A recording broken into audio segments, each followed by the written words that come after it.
I spent most of junior year believing I was the only one, the only gay kid in my entire classroom, the only one who didn't have to pretend, who didn't care about whispers or stares, who got used to the jokes, the looks, the labels. I learned to hold my head high even when it shook on the inside.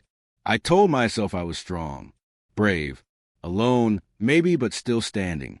But everything changed on a rainy Thursday morning when the quietest guy in class pulled me aside. A guy who never spoke unless teachers made him. A guy everyone assumed had the perfect little straight life. A guy who sat just 2 desks away from me for months without ever lifting his eyes. He looked terrified. His hands were shaking. And when he finally met my eyes, he asked me something that froze me to the floor. "Can we talk somewhere no one else can hear?" That conversation, the one I thought would be small, simple, forgettable, ended up ripping open a truth he'd been hiding for years. A truth he trusted me with before anyone else. A truth that changed the way I saw him, the way I saw myself, and the way everything in our lives would fall apart and rebuild again. This is a story about secrets whispered in empty hallways, about fear that keeps a person silent, about the moment someone chooses you to hold the heaviest part of their heart, and about how that choice can pull 2 lives together in ways neither of you saw coming. Before we dive into this emotional journey about courage, identity, friendship, and a love that neither of us was ready for, make sure you subscribe to the channel, turn on notifications, so you don't miss stories that hit deep, stories that stay with you, and stories that just might remind you of someone you once were. I used to think being the only openly gay kid in my class made me strong, brave, even teachers praised me for my courage, and people online called me an inspiration. But inside Jefferson High, where rumors sprinted faster than truth, and where a single look could ruin your week, being out didn't feel noble. Most days, it just felt lonely. People didn't bully me, not directly. It was quieter than that. Whispered comments when I walked past. A sudden silence when I entered the locker room. Smiles that didn't reach the eyes. And worst of all, the distance. People treated me like a friend they didn't want to be seen with. But I learned to live with it. Or at least pretend I did.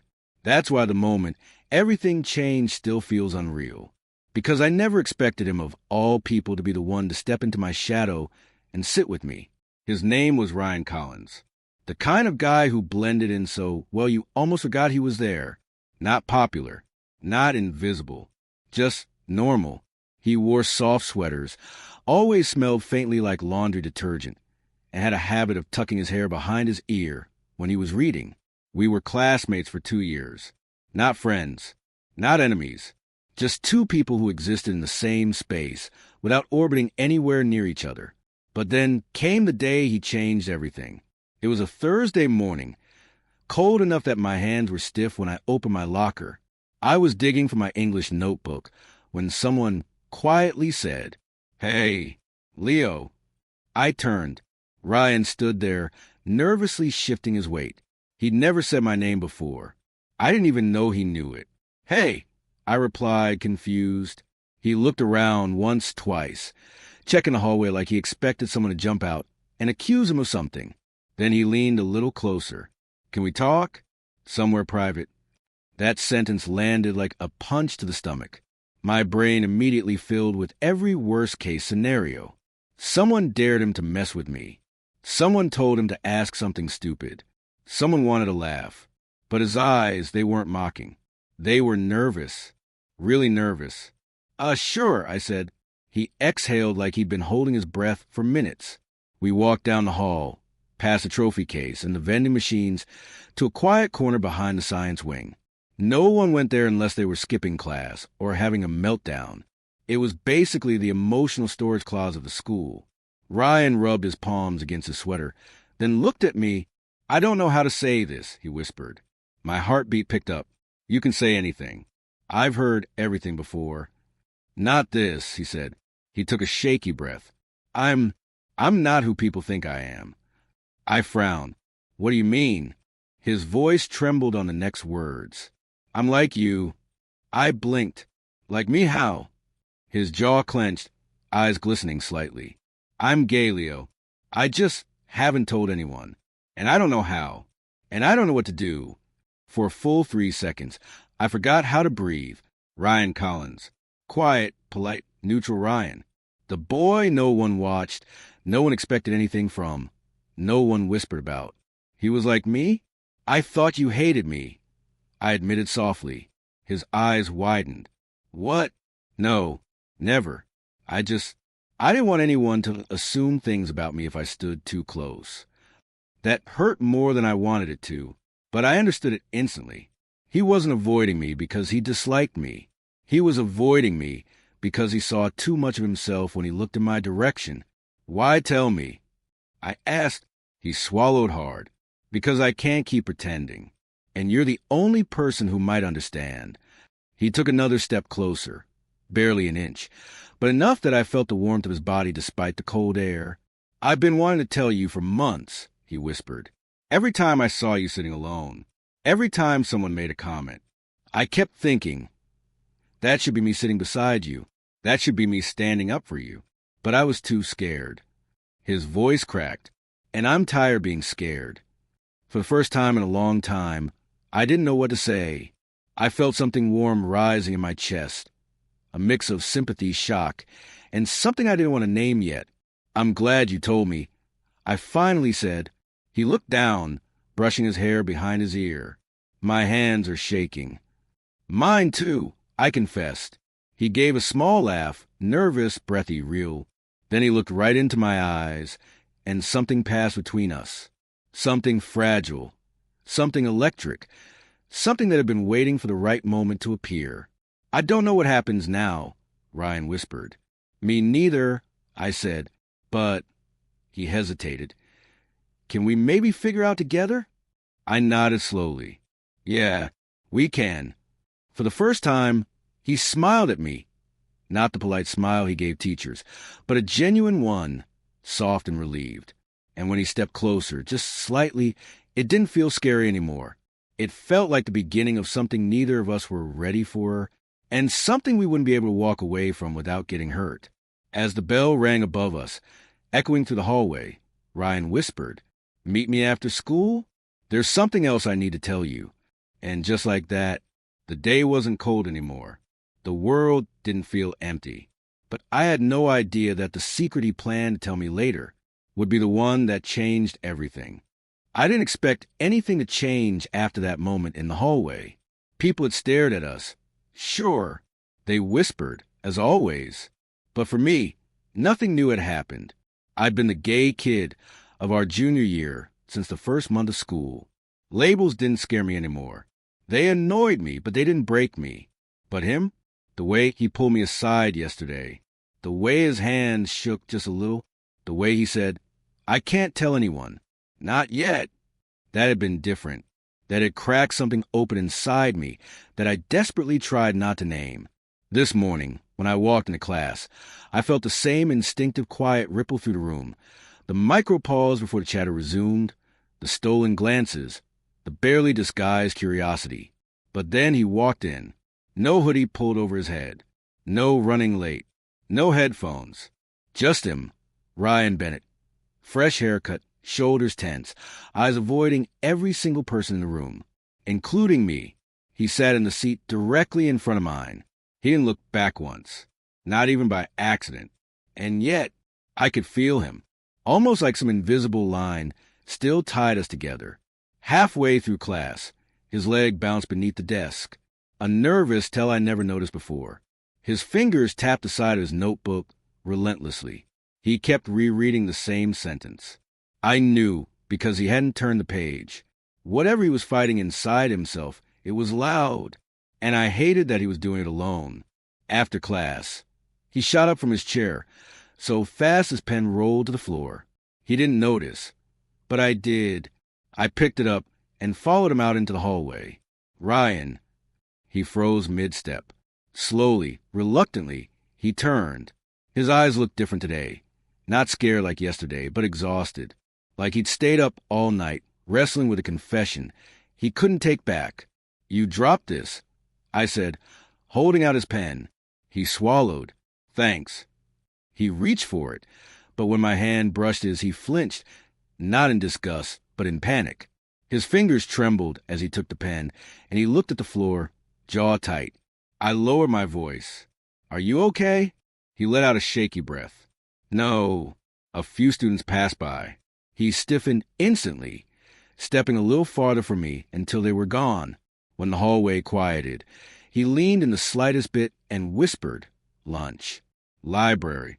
Back corner table. Please." Before I could reply, he walked away, fast head down, as if every eye in the hallway carried a loaded question. At lunch, the library was almost empty. Only the sound of pages turning and keyboards clicking filled the silence.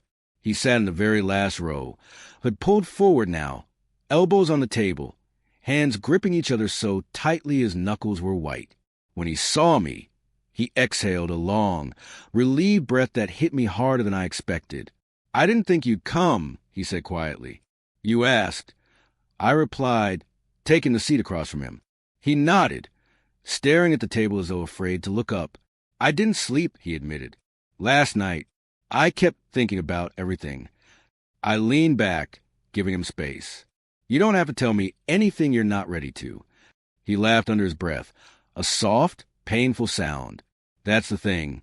I don't think I'll ever be ready." His voice cracked slightly. The library suddenly felt too still.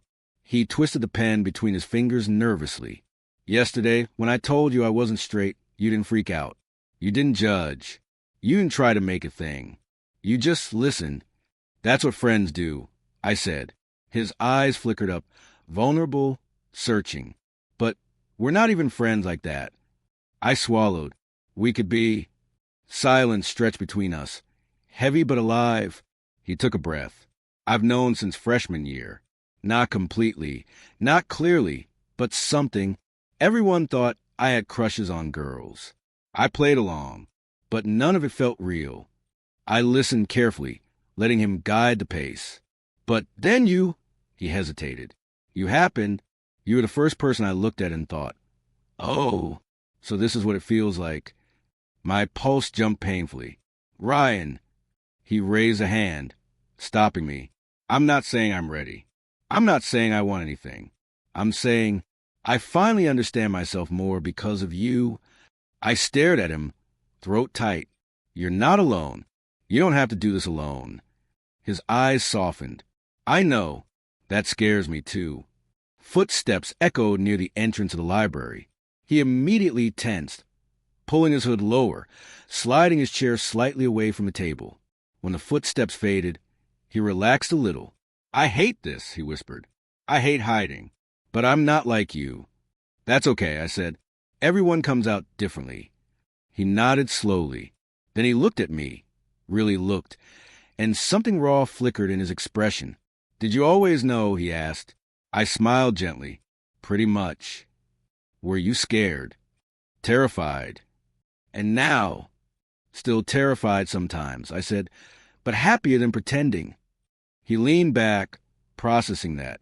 His fingers stopped shaking. Then he whispered something so quiet I barely heard it. "I wish I were brave like you." I shook my head. "You're braver than you think." He looked down again, then exhaled deeply, like he'd been holding something in for years. "Can I tell you the real reason I wanted to meet today?" he asked. "Yeah, anything." He hesitated, eyes flicking to the door, then back to me. "I think," he swallowed hard, "someone knows." My stomach tightened. "Knows what?" "About me," he whispered. "About yesterday. About us talking in the hallway. I think someone saw." The air in the library shifted instantly, colder, sharper, heavier. "Who?" I asked. He shook his head. "I don't know, but I heard someone say my name when I walked past the lockers. And then I heard the word. Gay." Fear flashed across his face. Real fear. He looked at me, voice trembling. "What do I do if they ask me? What do I do if they find out?" My heart ached as I answered. "You don't answer anything you're not ready to. You don't owe anyone the truth but yourself." His breath quivered. "But everyone will turn on me." I didn't lie to him. "Maybe some will." "And you," he whispered. I met his eyes. "Never." He swallowed hard, a tear gathering but not falling. "Then can I stay close to you today?" he asked quietly. Something warm and painful pressed against my ribs. "Yeah," I said. "Of course you can." He nodded, relief washing over his features. But underneath that relief, something else lingered. Something like the beginning of a storm neither of us was ready for. I don't know how long I sat in that bathroom stall after lunch. 5 minutes, 10, maybe more. But when I finally stepped out into the hallway, the world felt heavier than it had that morning. Rumors hung in the air like humidity, sticking to my skin, clinging to my clothes. People didn't have to say anything directly to me. Their looks said enough. I was the only openly gay kid in our senior year. That meant I was always a conversation, never a person. I'd learned to live with it. But today felt different. Today the stares lingered too long. The whispers were too sharp. Today I wasn't the only one carrying a secret, and that changed the entire balance of everything. And it was because of him. Caleb Walker. No one suspected him. No one even imagined it. He was too quiet, too careful, too terrified of his own reflection to let the world see him. But he had come to me. He'd told me the truth no one else knew, not even his closest friends. "I don't know what to do, Eli. I don't know how to be this." Those words haunted me now. As I turned the corner toward the science wing, I saw him, leaning against a drinking fountain, arms crossed, backpack hanging loosely from one shoulder. His eyes flicked up when he heard my footsteps. He'd been waiting. "Hey," he said quietly. "Hey." He pushed off the wall and walked toward me. I could tell he hadn't eaten either. His jaw was tight, his steps unsure, like he was walking towards something he feared might break him. "Are you okay?" he asked. I laughed under my breath. "That's my line." He didn't smile. "You weren't at English." I got worried. Worried. That word hit harder than I wanted it to. "I just needed space," I said. "I figured." He swallowed hard. "I'm sorry. I didn't mean to make it worse." "You didn't," I said. "It's just a lot." He nodded slowly, like he'd expected that answer. But then he stepped closer. Too close, his voice dropping low enough that no one else could hear. "Eli, I need to talk to you. Really talk." My heartbeat quickened. "Okay, about what?" He looked over his shoulder, scanning the hallway to make sure nobody was watching. Then he turned back to me with a seriousness that made my chest tighten. "After what I told you yesterday, I didn't sleep," he admitted. "I kept thinking about what it means, what I feel." He hesitated, then added quietly, "And I kept thinking about you." My breath caught. I shouldn't have reacted. I shouldn't have let myself hope. But hope is a dangerous thing, especially when it comes from someone who's never dared to hope for himself. "Caleb," I said softly. He shook his head quickly. "No, just listen for a second. I know I asked you to keep my secret. I know that puts pressure on you. But I didn't realize how much pressure it put on me, too." His voice trembled. Caleb never trembled. "I feel like I'm going to burst," he whispered. "Like I've been carrying something too heavy for too long. And now that I said it out loud, I can't put it back." I didn't answer. I didn't know how. He stepped closer, his gaze flicking from my eyes to the floor, then back up like he was fighting the urge to say more. "You're the only person I can talk to," he said. "The only one who understands." "I get that," I said gently. "But you're scared, and that's okay." "That's just it," he said. "I'm scared of everything. But I'm also scared of not being around you." That pierced through me faster than any rumor ever could. Before I could respond, a group of students spilled into the hallway, loud and chaotic. Caleb stepped back instantly, mask snapping back into place. His shoulders straightened, his expression hardened, and he shoved his hands into his pockets as if hiding everything he just said. "After school," he murmured without looking at me. "Behind the library. Please." Then he walked away, leaving me standing there, heart racing, trying to understand whether he'd given me a request or a plea. The rest of the day moved in slow motion. I replayed his words over and over. "I kept thinking about you. You're the only person I can talk to. I'm scared of not being around you." It sounded like something real. It sounded like something dangerous. When the final bell rang, students flooded out in waves. The sky was gray, the wind colder than yesterday. I hugged my backpack tighter and headed toward the back of the school, behind the library. Caleb was already there, pacing. His hands kept running through his hair, his steps messy, frantic. He looked up when he heard me. "You came," he breathed out, relieved. "Of course I did." He stopped pacing. For a moment, neither of us spoke. Then he inhaled like he needed courage. "I need to tell you something else," he said. "Something I didn't tell you yesterday." My throat tightened. "What is it?" He looked down, letting his foot drag across the pavement. "Everyone thinks you're so brave for being out, but I don't think you're brave." I blinked. "What?"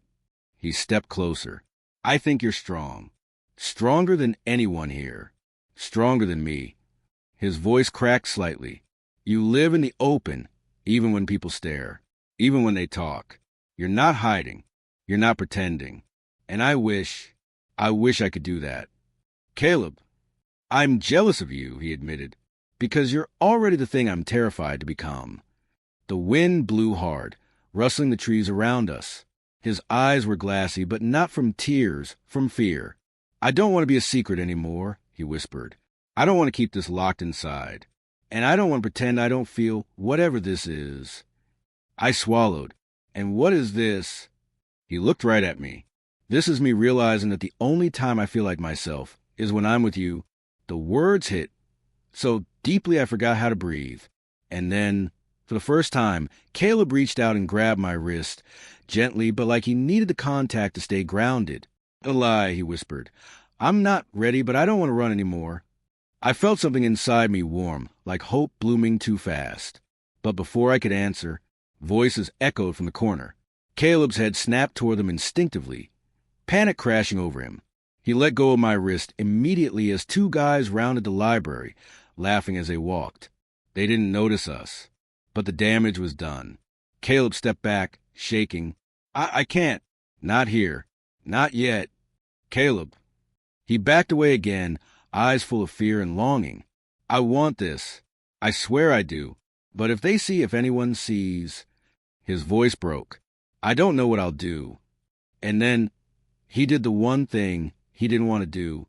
He ran, leaving me under the gray sky, hands still warm from where he'd touched me, wondering how long you can wait for someone who's fighting a war inside their own chest. I spent the entire night replaying the same scene in my head, him whispering, "I need to tell you something, but not here." And then the panic in his eyes when someone walked by, how he stepped away from me like the truth might burn him alive if anyone else saw it. I barely slept. Every hour felt like a question I couldn't answer. By morning, exhaustion clung to me like a second skin. I walked into school with heavy steps, bracing myself for another day of pretending everything was normal. But the moment I entered the classroom, I knew it wouldn't be. He wasn't in his seat. The desk beside mine, the one he'd sat in every single day since the semester started, was empty, his chair pushed back at a slight angle like he had left in a hurry or never arrived. I told myself not to worry. Maybe he overslept. Maybe he had a dentist appointment. Maybe he was sick. But my stomach twisted with a different truth. Maybe he was avoiding me. When class ended, I stepped into the hallway and nearly ran straight into him. He froze. I froze. His breath hitched, and he looked away quickly, like making eye contact with me was too dangerous. "Hey," I said softly. He nodded. "Hey." But he didn't move. He just stood there, clutching his books like he needed them to stay upright. His hands were shaking. I opened my mouth to ask what was wrong, but he spoke first. "We can't talk here," he muttered. "Follow me." My heartbeat jumped.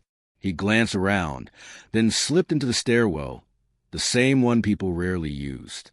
I followed, my chest tight with dread. The door closed behind us with a hollow echo.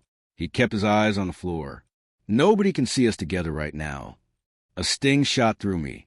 "Did someone say something to you?" "Yes." The word broke out of him like something sharp. "What did they say?" I asked. He swallowed hard. "They asked why I spend so much time with you. Why I laugh more around you than anybody else. Why I look at you the way I do." My breath caught. "And what did you tell them?" He dragged both hands through his hair. I panicked, okay? I said we were just partners for a project. I said it didn't mean anything. His voice cracked at the end. Something in my chest cracked too. I'm sorry, he whispered. I didn't know what else to do. I took a small step toward him. You don't owe anyone an explanation. Yes, I do, he said quietly. In this school? You do. Every single day. His words fell heavy, like he'd been carrying them longer than I realized. He took a deep breath and leaned back against the wall, eyes pressed shut. I'm not like you. I can't just be who I am and let the world deal with it. That's not fair, I said softly. You don't know what it cost me to be out. He opened his eyes then, slowly, painfully, as if facing me took strength he wasn't sure he had. I know it's hard for you, he said, but for me, it's terrifying. The silence between us grew thick. What were you trying to tell me yesterday? I asked. He let out a long, shaky breath. I wanted to tell you that something's happening inside me. Something I don't understand. Something I don't want everyone to see. His voice trembled. And when I'm with you, it feels like I can't hide it anymore. My heart slammed against my ribs. For the first time in my life, he whispered, someone really saw me. Not the version everyone expects. That isn't a bad thing, I said. It is, he answered, when you're not ready. His hands were trembling again. He clenched them into fists. I think about you, he confessed. More than I should. More than I know how to handle. And when someone asked me why I look at you the way I do, it scared me because I didn't have an answer that wasn't the truth. And the truth is, I whispered. He stepped forward, just one step, but it was enough to make the air between us tighten. I like you, he said, more than I've ever liked anyone. My breath stilled. But I don't know what that makes me, he added, voice breaking. I don't know what to call it. I don't know how to live with it. I moved closer. You don't need a label. You just need to let yourself feel. But if I let myself feel, he whispered, I could lose everything. You won't lose me. That's not what I'm afraid of. His voice cracked again. I'm afraid of losing myself. He took another shaky breath and looked away, blinking hard like he was trying not to fall apart. I can't be like you, he said quietly. I admire you for being out, for being brave, but I'm not there. I don't know if I ever will be. You don't have to be out to know what you feel. But I do, he said, because if people see us together the way we are right now, everything changes, and I'm not ready for it. I felt something inside me sink. Deep. So what are you saying? I asked. He looked at me with eyes full of sorrow. I need time, he whispered. I need space to figure myself out. And I'm scared that being close to you makes that impossible. My chest tightened painfully. You're pushing me away. I don't want to. His voice cracked. But I think I have to. A heavy silence hung between us. He stepped back toward the door. I'm sorry, he said. I can't breathe when everyone's watching. He reached for the handle. Wait, I said, voice trembling. Will we still talk? Will we still? He paused. I don't know. Then he walked out, leaving me in the stairwell with nothing but the echo of his footsteps and the brutal truth. Sometimes the person you want isn't ready to want you back. Not because they don't feel it, but because feeling it terrifies them more than losing you. I didn't sleep the night before. Every time I closed my eyes, I saw him, Noah, standing in that empty hallway, voice trembling as he said he wasn't ready for the world to know who he was, but he wanted me to know. Those words should have brought me peace, clarity, something warm and grounding. Instead, they twisted inside me like uncertainty and hope fighting for space they didn't know how to share. By morning, my chest felt heavy. The kind of heaviness you can't hide with a smile. When I walked into class, Noah wasn't there. His chair was empty, a backpack strap hanging off the side, like he had left in a hurry. My heart sped up. I kept glancing at the doorway, half expecting him to walk in, half dreading that he wouldn't. 5 minutes before the bell, he slipped inside quietly, hoodie pulled over his hair, eyes tired. He didn't look at me, not once, just sank into his seat, head down, as if the whole world had become too bright for him. The teacher started the lesson, but I didn't hear anything. All I saw was Noah's shaking hands.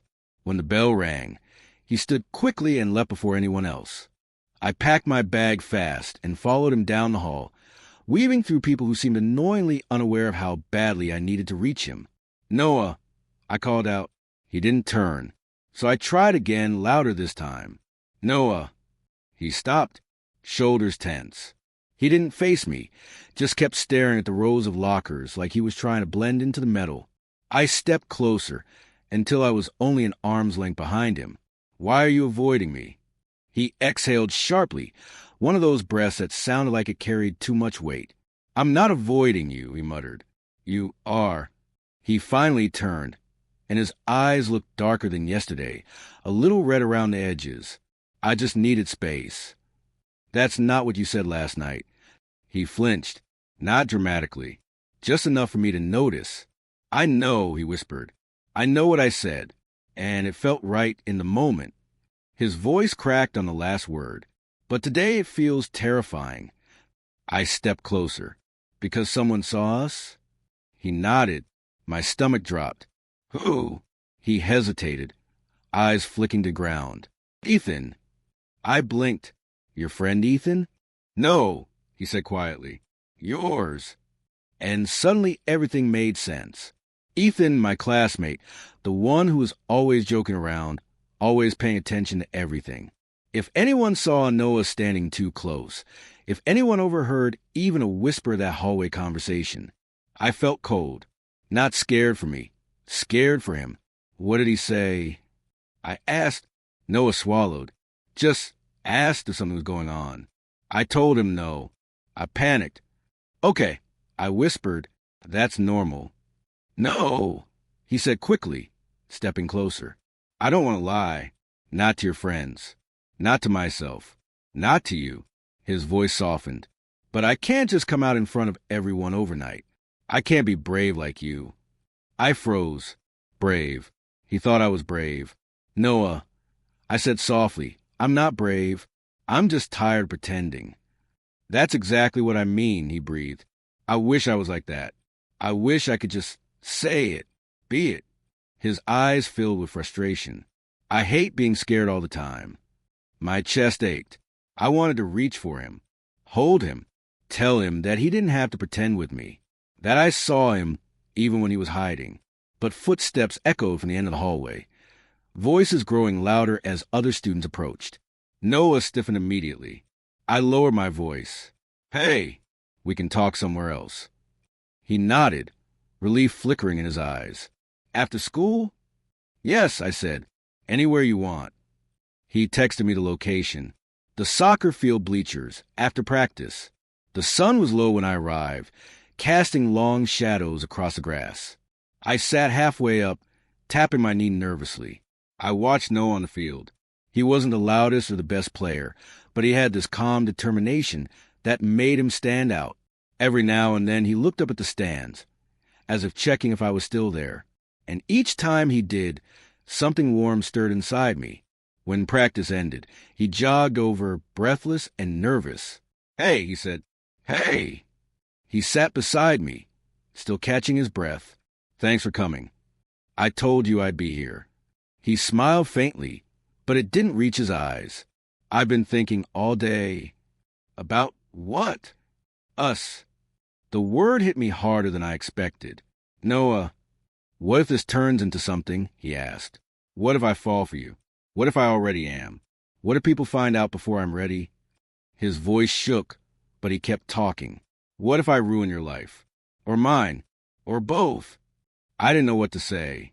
I wanted to tell him we'd figure it out. That fear didn't make feelings disappear.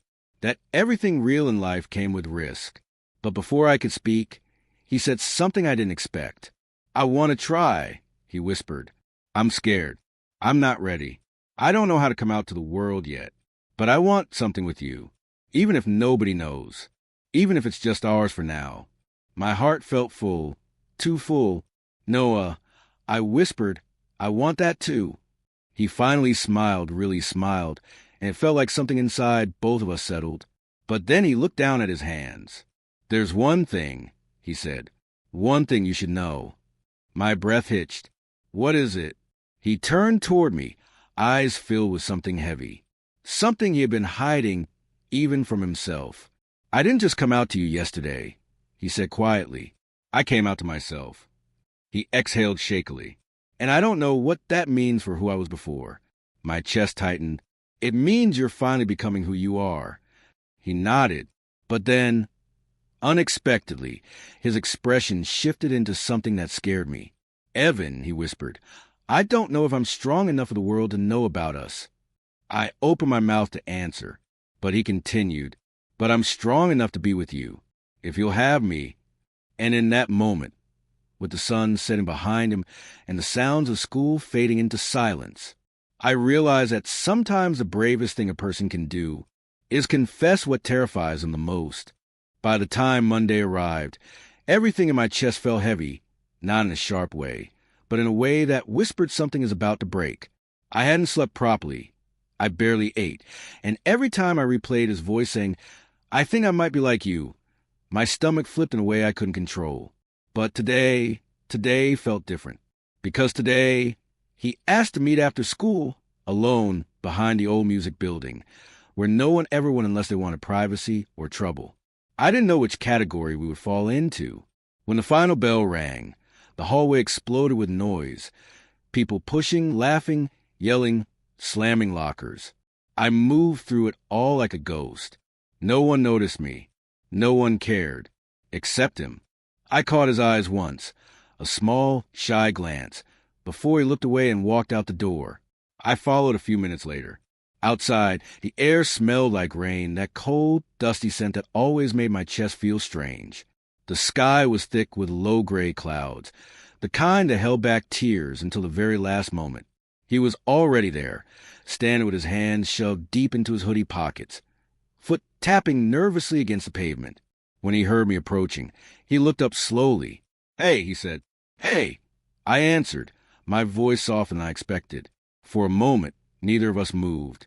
Then he exhaled shakily. "Thanks for coming." "You asked," I said. "I'm here." He swallowed. I didn't know who else to talk to. Something in my chest cracked at that, the vulnerability, the quiet plea hidden inside the sentence. "You can talk to me," I whispered. "You always can." He nodded once, but his eyes drifted away, staring at the gravel under his shoes. "I've been thinking a lot since Friday," he said, "about what you told me and what I told you." I stood still, letting him take his time. "I've been pretending for so long," he continued. "Pretending I didn't feel certain things. Pretending that every joke they made didn't sting. Pretending I liked girls just because it was easier." He paused. Rain finally began falling. Slowly at first, little drops tapping on the railing beside us. "And then you," he whispered, "you walked into class and you were just yourself. Not hiding, not apologizing. You're the first person I've ever met who wasn't scared to be who they are." His words caught me off guard. "I am scared," I admitted, "every day. But hiding hurts worse." He looked up, really looked up, and in his eyes I saw something raw and trembling. "I'm tired of hiding," he said. "I'm tired of pretending that I don't, to feel what I feel around you." My heart stopped completely. I stepped closer. "What do you feel?" He let out a breath that sounded almost like a sob. "I feel like I can breathe around you. I feel safe. I feel seen. And I feel something else that scares the hell out of me." My voice came out barely audible. "Me too." We stood under growing rain, inches apart, both of us shaking, from cold, fear, or something deeper. Then he whispered, "Can I tell you something I haven't told anyone?" "Yes," I said instantly. He took another step closer, rain sliding down his hair, his eyelashes. "I think I like you," he breathed, "more than I'm supposed to." My chest almost collapsed. "You don't have to be supposed to anything." He let a small, painful smile appear. "I want to be brave," he said. "Like you?" And then, slowly, hesitantly, he reached out and took my hand. It wasn't a kiss. It wasn't dramatic. It wasn't fireworks. It was something so much deeper. Someone choosing you even when the world told him not to. But just as warmth spread through me, a sharp voice echoed from the distance. Hey, there he is. We both flinched. Three guys appeared from behind the main building, loud, cocky, laughing the way boys laugh when they smell weakness. His friends, or at least the boys who pretended to be. His hand fell away from mine like he'd been burned. Dude, one of them shouted, we've been looking for you. Coach wants to know if you're still coming to practice or if you're too busy with. They stopped when they saw me, then looked between us, then smirked. You're hanging with him now? Rain poured harder, dripping from their hair, their jackets. My heart pounded in my throat. He froze, shoulders rigid, eyes pleading silently. Not now. Please, not like this. One of the guys stepped closer. Careful, man. People are going to start talking. His jaw clenched, not in fear this time, but in shame. And then he did the one thing I prayed he wouldn't do. He took 2 steps away from me and said, I wasn't doing anything. I was just telling him to stop following me. The words hit harder than a punch. I blinked, stunned. What? He didn't look at me. Not once. His voice was flat, cold, rehearsed. I don't want him around me like that. He needs to get over whatever he thinks is going on. My chest burned, a slow, suffocating burn. He swallowed hard, still staring at the ground, still refusing to meet my eyes. I'm not like him, he mumbled. I'm not that. Laughter erupted behind him. They clapped him on the back, pushing him toward the parking lot. Rain soaked my clothes, my hair, my skin. He walked away without saying goodbye. But near the corner of the building, he looked over his shoulder for just a split second, and I saw it. The heartbreak, the apology, the fear, the regret, all of it swirling in his eyes. And that's when I knew. He didn't betray me because he wanted to. He betrayed me because he wasn't ready to lose a world that would never accept him. The world he still needed to survive. The world I had already learned to live without. I didn't chase him. I didn't call his name. I didn't try to fix what he wasn't brave enough to keep. I just stood there in the rain, letting it wash the moment off my skin.